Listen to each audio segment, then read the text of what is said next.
Esto es, episodio Economía número 21. El título del episodio es Marzo 15 del 2017, ¿qué pasará? Hoy, marzo 6 del 2017, mi nombre es Carlos. El día de hoy estaremos hablando de un tema sumamente crítico e importante. Esto es, el límite de la deuda federal, también llamado el techo de la deuda de Estados Unidos, que se aproxima en tan solo unos días, para ser preciso, marzo 15 del 2017. ¿Por qué es muy importante este día?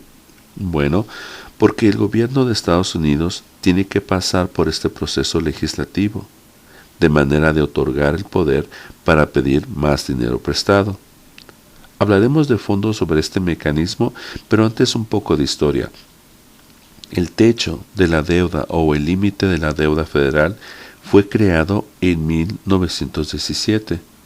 Este proceso permitía facilitar el financiamiento de la Primera Guerra Mundial, al agrupar bonos en diferentes categorías, aliviando así la carga de la legislación sobre el Congreso.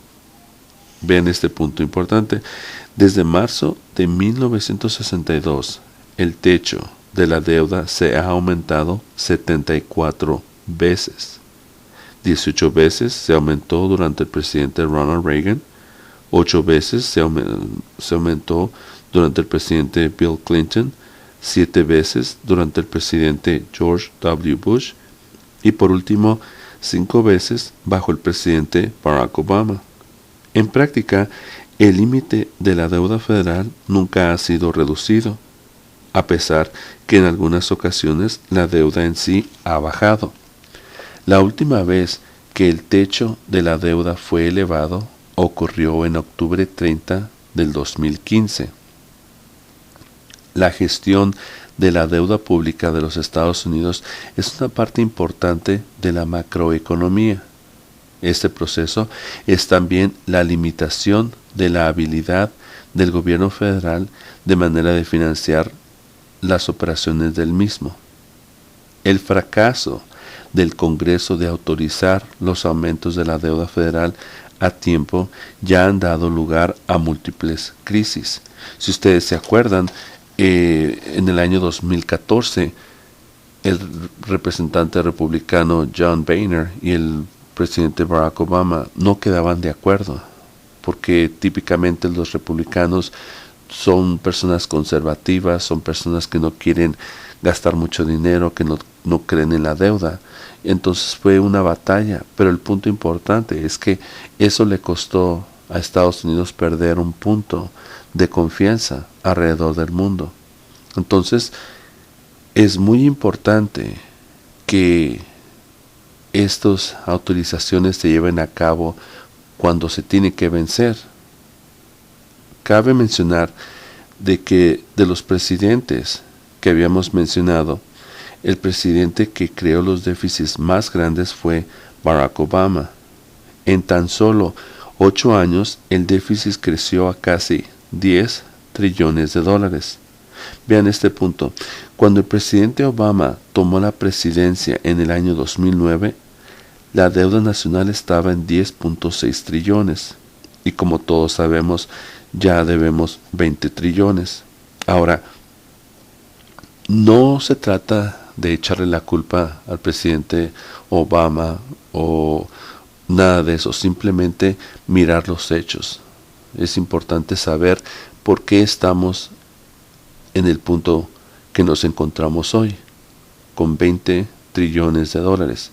Porque cuando el presidente George W. Bush estaba saliendo de la presidencia, él ya había firmado acuerdos de manera de que se imprimiera más dinero, se gastara más dinero, básicamente que hubiera déficits más grandes. Y cuando llegó el presidente Obama, pues él continuó, pero no se le puede echar la culpa de que él fue el que creó todos estos casi 10 trillones de dólares en deuda. Pero una vez más, después de que pasaron algunos de esos arreglos, él siguió básicamente firmando más acuerdos. Y ahorita aquí estamos. Habíamos hablado en el episodio anterior que el presidente Trump, en lo que va del año, ya le había ahorrado al gobierno federal, o mejor dicho a nosotros los contribuyentes, 12 billones de dólares, al contrario del presidente Obama el año pasado. En el mismo plazo de tiempo, él nos había hecho un déficit de 200 billones de dólares. Entonces, una teoría muy diferente en la forma de cómo arreglar los problemas. En estos momentos no hay mucha plática sobre el tema, pero en unos días más empezaremos a escuchar los debates y los diferentes planes. Ahora, el secretario del Departamento del Tesoro anunció que a estas alturas no hay mucho que la administración Trump pueda hacer para afectar el crecimiento en la economía a corto plazo. Eso quiere decir que la actividad positiva o el crecimiento no llegará sino hasta dentro de 1 o 2 años. Y eso es algo completamente negativo. Les voy a explicar por qué. Cada vez que se otorga el permiso de aumentar la deuda federal, fíjense lo que sucede. Número 1, se tienen que autorizar bonos del tesoro de manera de venderlos en las acciones. Por ejemplo, dicen, bueno, ocupamos, ya que nos dieron, no estamos seguros a cuánto dinero vayan a querer permitir que el techo de la deuda suba, pero vamos a decir que sea $1 trillón. Entonces lo que ellos hacen es saber cuánto tienen que gastar al mes, que ahorita estamos hablando de casi 75 billones. Entonces, si eso sucede, se hace una acción, se le invita y se le dice nacionalmente y públicamente a diferentes países, a diferentes fondos de retiro, diferentes compañías privadas, y básicamente se les ofrecen estos bonos del tesoro.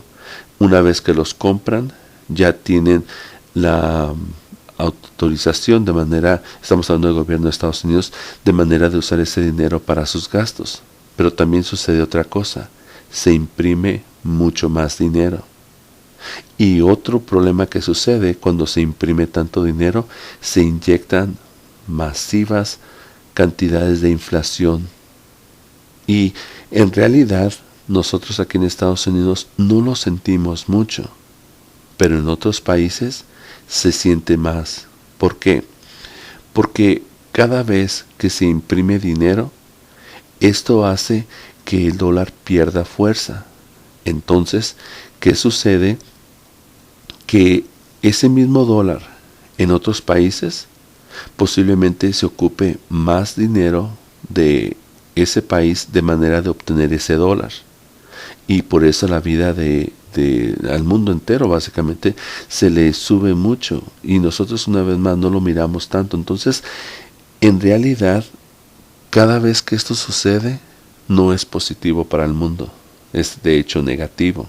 Y es por esa razón que muchos países están limitando el uso del dólar.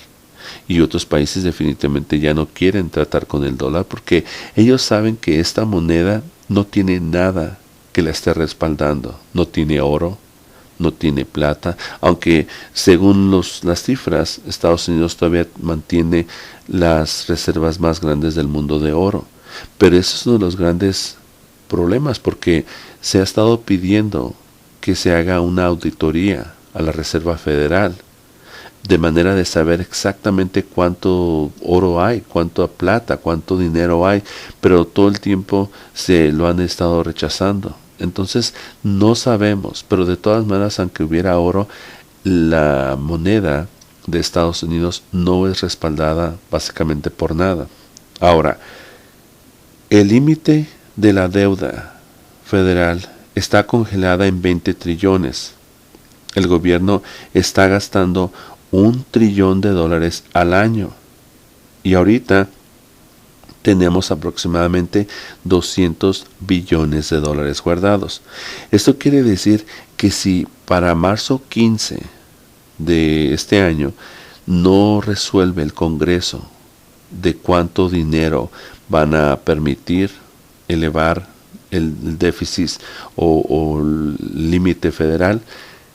Ya había sucedido esto anteriormente, donde habían hecho ciertas maniobras de manera de seguir pagando los biles sin tener esa autorización. Pero solamente hay 200 billones de dólares en la reserva. Estamos gastando 75 billones de dólares al mes. Eso quiere decir que si no se resuelven las cosas para marzo, seguiría abril, mayo, junio. Para julio podría haber una crisis grandísima. Ahora, otro punto muy importante, ya lo habíamos mencionado antes. El gobierno federal está reportando una pérdida en las ganancias de un 20%. Eso quiere decir que la economía está en una situación tan apretada o tan floja que mucha gente no está trabajando o no está comprando. Y como todos sabemos, el 70% de los ingresos del gobierno federal vienen del gasto público, del consumidor. Entonces, si el consumidor no tiene dinero, ¿qué sucede? Que no gasta. Y si no gastan, entonces no se colectan el IVA, los taxes. Y si no se colecta ese dinero, entonces el gobierno federal no tiene ese ingreso de manera de seguir gastando. Y lo que miramos en los siguientes meses, de verdad va a ser algo muy, muy, muy fuerte, muy difícil. Algunas personas dicen, bueno, posiblemente sea algo parecido como lo que sucedió en el año 2008, pero definitivamente no es así. En el año 2008 las cosas eran diferentes porque no había tanta deuda. Ahorita todos los países básicamente del oeste están hundidos en deuda, ya sea Estados Unidos, ya sea Inglaterra, Francia, España, Italia, y Grecia, Japón, Australia, Canadá. Claro que algunos países más que otros, pero el punto es de que la atmósfera que se está experimentando este año es muy diferente a lo que sucedió en aquel año. Y una vez más, en aquellos entonces solamente debíamos 10 trillones, que era aproximadamente el 50% de nuestro PIB, el Producto Interno Bruto. Pero ahora, en el último reporte que hicimos, ya estamos a casi 106% del Producto Interno Bruto. Entonces, tenemos que tener mucho cuidado con lo que va a suceder en los siguientes meses, porque todo parece indicar que la crisis, en lugar de ser solamente una recesión como la que ya estamos viviendo ahorita, se va a convertir en una depresión. Gracias por su tiempo. Su canal Despertar la Mente y Visión es una plataforma donde exponemos los acontecimientos que impactan a nuestras vidas en una manera constructiva, pacífica y realista. Si le gustó el contenido, por favor suscríbase a nuestro canal y recibirá notificación en cuanto material esté disponible. Es muy importante que esta información sea compartida con nuestros familiares, amistades y gente que conozcamos, porque entre más gente sepa lo que en realidad está sucediendo, más oportunidad tendrán de prepararse. Gracias.